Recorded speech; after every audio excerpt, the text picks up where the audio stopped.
Imam Hussein alayhi salam did not only sacrifice himself, his family members were also sacrificed in defense of justice and against oppression and inequity.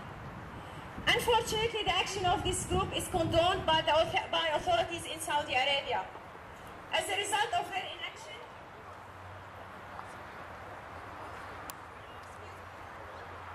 the group was able to blow up 2 of the Muslim shrines in Samara in Iraq last year, and again this year.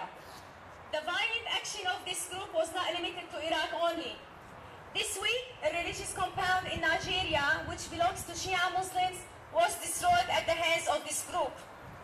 The destruction of the compound occurred after the issue of the fatwa by the Saudi religious scholars.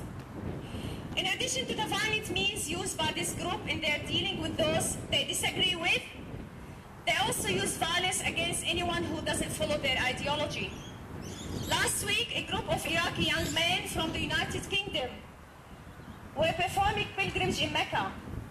They were severely beaten by the Saudi guards inside the house of God because they were reciting prayers from books which the extremist group disapprove of.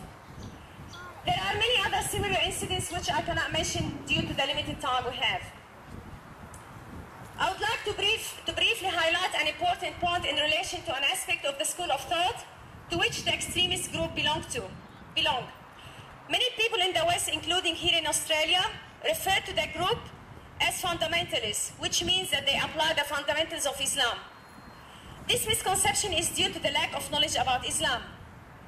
The fundamental teachings of Islam are based on peace, harmony, and coexistence with others, regardless of their nationality, belief, race, or color. Islam advocates the use of dialogue with others, not the imposition of one's views upon others, especially in relation to religion.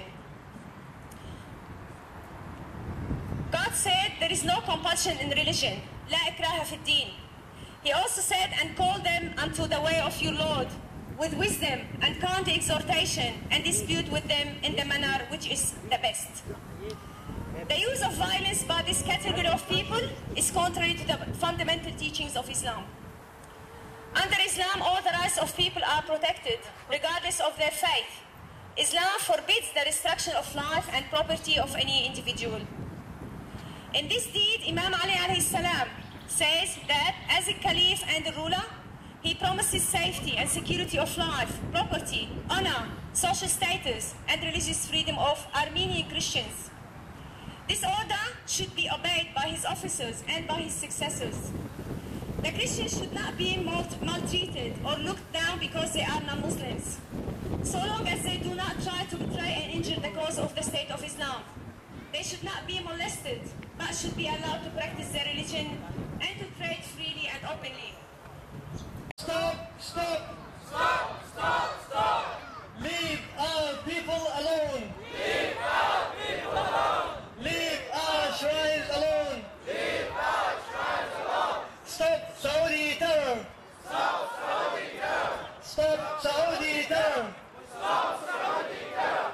Stop Saudi terror. Stop Saudi terror. The world will not forgive you. The world will not forgive you. The world will not forgive you. The world will not forgive you. The world will not forgive you. The world will not forgive you. The world will not forgive you. أيها الأخوة، والآن مع كلمة لعضو المجلس الشيعي السيد وائل، فليتفضل مسبوقا بالصلاة على محمد وآل محمد.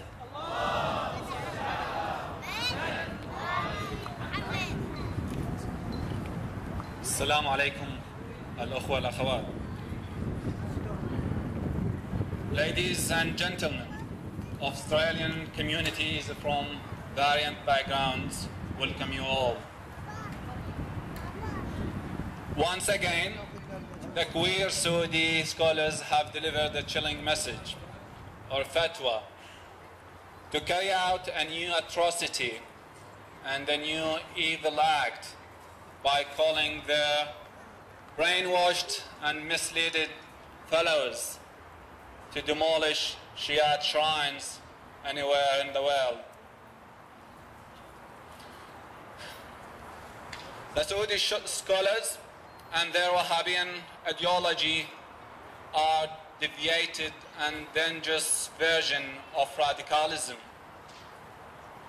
which entirely contradicts with inspirations of all religions.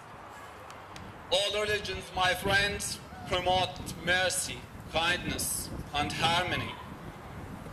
Religions all admire human values and preserve human life.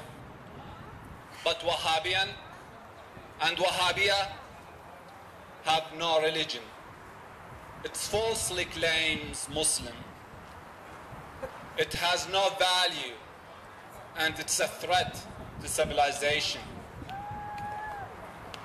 The Shiite shrines are listed by UNESCO as World Heritage and National Heritages. They aged more than 12 centuries, and they are icon for spiritual peace and worship. They harming nobody and belonging to nobody. They are similar to any heritage in the world to enrich human history and mission. Why are they calling for their demolishing? The Wahhabiyah shall not allow committing another crime to add to their long list of shame and disgrace. The Wahhabian had cheered the destruction of the World Trade Center, destruction of Buddhist statue in Afghanistan, and recently destruction of Al-Askari shrine in Iraq. They done that all what these fatwa commands them to do. If we examine their crimes and their attacks carefully, we will find they attack any icon, touch and tender the heart and mind of the people anywhere in the world. So what will happen if they get again with these crimes? If they get away again with these crimes, they will commit further atrocity and attack another valuable national icon. Which one would be the next? It might be the Big Ben in London or Opera House in Sydney, and so on and on.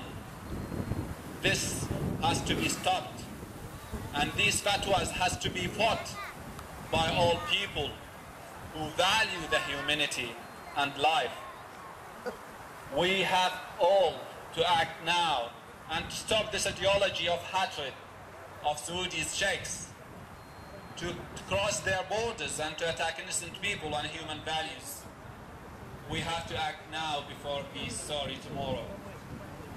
Australian government and people of the civilized world have to be alarmed by this threat and its hazards to the people's future and security. We have to speak out and demand Saudi government to put an end for acts of these scholars who function openly and within their acknowledgement. Such fatwa should be rejected, and sheikhs shall be convicted with a crime against humanity.